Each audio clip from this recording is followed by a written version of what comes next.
ಮತ್ತೆ ಸುವರ್ಣ ನ್ಯೂಸ್ಗೆ ಸ್ವಾಗತ. ಲೋಕಾಯುಕ್ತ ತನಿಖೆ ಏನಾಯ್ತು? ಲೋಕಾಯುಕ್ತ ತನಿಖೆ ಹಳ್ಳ ಹಿಡಿತಾ ಇದೆಯಾ? ಈ ಬಗ್ಗೆ ಸುವರ್ಣ ನ್ಯೂಸ್ ಮತ್ತು ಕನ್ನಡಪ್ರಭ ವಿಶೇಷ ವರದಿಯನ್ನ ಪ್ರಸಾರ ಮಾಡ್ತಿದೆ.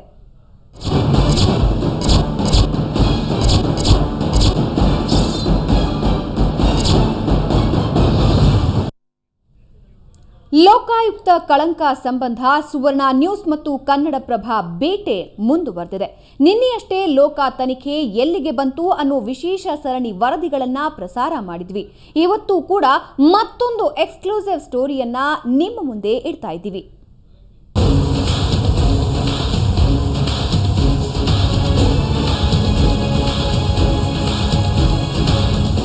ಲೋಕಾಯುಕ್ತದಲ್ಲಿ ನಡೆದಿದೆ ಎನ್ನಲಾದ ಡೀಲ್ಗೆ ಸಂಬಂಧಿಸಿದಂತೆ ಹಲವರ ವಿಚಾರಣೆ ನಡೆಯುತ್ತಿದೆ. ಮುಖ್ಯವಾಗಿ ಬೆಂಗಳೂರು ನಗರ ಜಿಲ್ಲಾಧಿಕಾರಿ ಬಿ ಶಂಕರ್ ಸೇರಿ ಕೆಲ ಐಎಎಸ್ ಮತ್ತು ಕೆಎಎಸ್ ಅಧಿಕಾರಿಗಳನ್ನು ಎಸ್ಐಟಿ ವಿಚಾರಣೆ ಮಾಡಿದೆ. ಜಡ್ಜ್ ಮುಂದೆ ಸಿಆರ್ಪಿಸಿ 164ರ ಪ್ರಕಾರ ಹೇಳಿಕೆ ಪಡೆದು ಅವರನ್ನು ವಾಪಸ್ ಕಳುಹಿಸಲಾಗಿದೆ ಅಂತ ಸುವರ್ಣ ನ್ಯೂಸ್ ಮತ್ತು ಕನ್ನಡಪ್ರಭಕ್ಕೆ ಉನ್ನತ ಮೂಲಗಳು ತಿಳಿಸಿವೆ.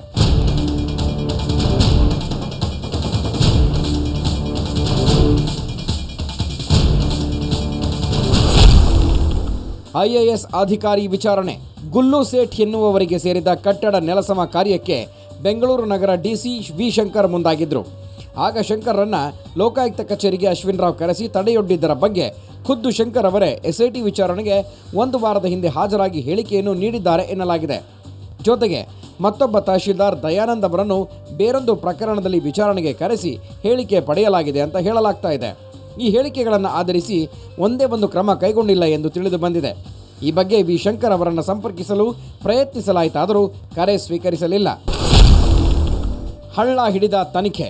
ಸರಕಾರಿ ಮುದ್ರಣಾಲಯದಲ್ಲಿ ಉನ್ನತ ಅಧಿಕಾರಿಯಾಗಿ ಕಾರ್ಯನಿರ್ವಹಿಸುತ್ತಿರುವ ಹಿರಿಯ ಐಎಎಸ್ ಅಧಿಕಾರಿಯೊಬ್ಬರಿಗೆ ಹಣದ ಬೇಡಿಕೆ ಇಟ್ಟಿದ್ದ ಪ್ರಕರಣದಲ್ಲಿ ಸಾಕಷ್ಟು ಸಾಕ್ಷ್ಯಾಧಾರಗಳಿವೆ. ಹಣಕ್ಕಾಗಿ ಬೇಡಿಕೆ ಇಟ್ಟು ಲೋಕಾಯುಕ್ತ ಕಚೇರಿ ಮತ್ತು ಲೋಕಾಯುಕ್ತರ ನಿವಾಸಕ್ಕೆ ಹಲವು ಬಾರಿ ಕರೆಸಿದ್ದಾಗಲೂ ಹಣ ಕೊಡಲು ನಿರಾಕರಿಸಿದ್ದರು. ಈ ಐಎಎಸ್ ಅಧಿಕಾರಿ ಸಂಪೂರ್ಣ ಮಾಹಿತಿ ನೀಡಿದ್ದರೂ ಎಸ್ಐಟಿ ಅದನ್ನು ಪರಿಗಣಿಸಿಲ್ಲ ಎನ್ನಲಾಗಿದೆ.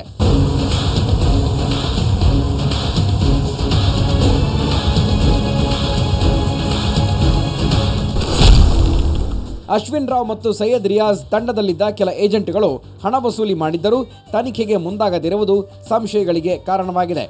ಇನ್ನು ಅಶ್ವಿನ್ ರಾವ್ ಜೊತೆ ನೇರ ಸಂಪರ್ಕದಲ್ಲಿದ್ದ ಬಿಡಿಎ ಉನ್ನತಾಧಿಕಾರಿಯೊಬ್ಬರು 100ಕ್ಕೂ ಹೆಚ್ಚು ಬಾರಿ ಮಾಡಿದ ಕರೆಗಳ ಮಾಹಿತಿ ಇದ್ದರೂ ವಿಶೇಷ ತನಿಖಾ ತಂಡ ಗಮನಿಸಿಲ್ಲ ಎನ್ನಲಾಗಿದೆ. ಅಷ್ಟೇ ಅಲ್ಲ, ಇದೇ ಉನ್ನತ ಅಧಿಕಾರಿ ಸೇರಿದಂತೆ ಹಲವು ಉನ್ನತ ಅಧಿಕಾರಿಗಳು ಅಶ್ವಿನ್ ರಾವ್ ಜೊತೆ ವಿವಿಧ ಪಂಚತಾರ ಹೋಟೆಲ್ಗಳಲ್ಲಿ ಇದ್ದದ್ದರ ಬಗ್ಗೆ ವಿಡಿಯೋ ದೃಶ್ಯಾವಳಿಗಳು ಇದ್ದರೂ ಕ್ರಮ ವಹಿಸಿಲ್ಲ ಎನ್ನಲಾಗುತ್ತಾ ಇದೆ. ಅದೇ ರೀತಿ ಲೋಕಾಯುಕ್ತ ಎಸ್ಪಿ ಸೋನಿಯಾ ನಾರಂಗ್ ಎಸ್ಐಟಿಗೆ ಸಲ್ಲಿಸಿದ್ದ ಪ್ರಾಥಮಿಕ ತನಿಖಾ ವರದಿಯನ್ನು ಹಲವು ಎಕ್ಸಿಕ್ಯೂಟಿವ್ ಇಂಜಿನಿಯರ್ಗಳ ಹೆಸರಲ್ಲಿ ಉಲ್ಲೇಖಿಸಲಾಗಿತ್ತು. ಅವರನ್ನು ಇದುವರೆಗೂ ವಿಚಾರಣೆಗೆ ಕರೆಸದಿರುವುದು ಅನುಮಾನಗಳಿಗೆ ಕಾರಣವಾಗಿದೆ. ಮತ್ತೊಬ್ಬ ಆರೋಪಿ ವಿ ಭಾಸ್ಕರ್ ಎಸ್ಐಟಿಗೆ ಸಂಪೂರ್ಣ ಮಾಹಿತಿ ನೀಡಿದ್ದಾರೆ. ಆದರೆ ಯಾವ ಮಾಹಿತಿಯನ್ನೂ ಎಸ್ಐಟಿ ಗಂಭೀರವಾಗಿ ಪರಿಗಣಿಸಿಲ್ಲ ಅಂತ ಹೇಳಲಾಗ್ತಾ ಇದೆ. ಎಸ್ಐಟಿಗೆ ಈ ಪ್ರಕರಣದ ತನಿಖೆಯನ್ನೇ ಮುಂದುವರಿಸುವ ಇಚ್ಛಾಶಕ್ತಿ ಪ್ರದರ್ಶನ ಮಾಡ್ತಾ ಇಲ್ಲ. ಹೀಗಾಗಿ ಈ ಪ್ರಕರಣ ಹಳ್ಳ ಹಿಡಿಯೋದು ಗ್ಯಾರಂಟಿ ಅನ್ನೋದಕ್ಕೆ ಪುಷ್ಟೀಕರಿಸುತ್ತಿದೆ. ಜಿ ಮಹಾಂತೇಶ್, ಸುವರ್ಣ ನ್ಯೂಸ್.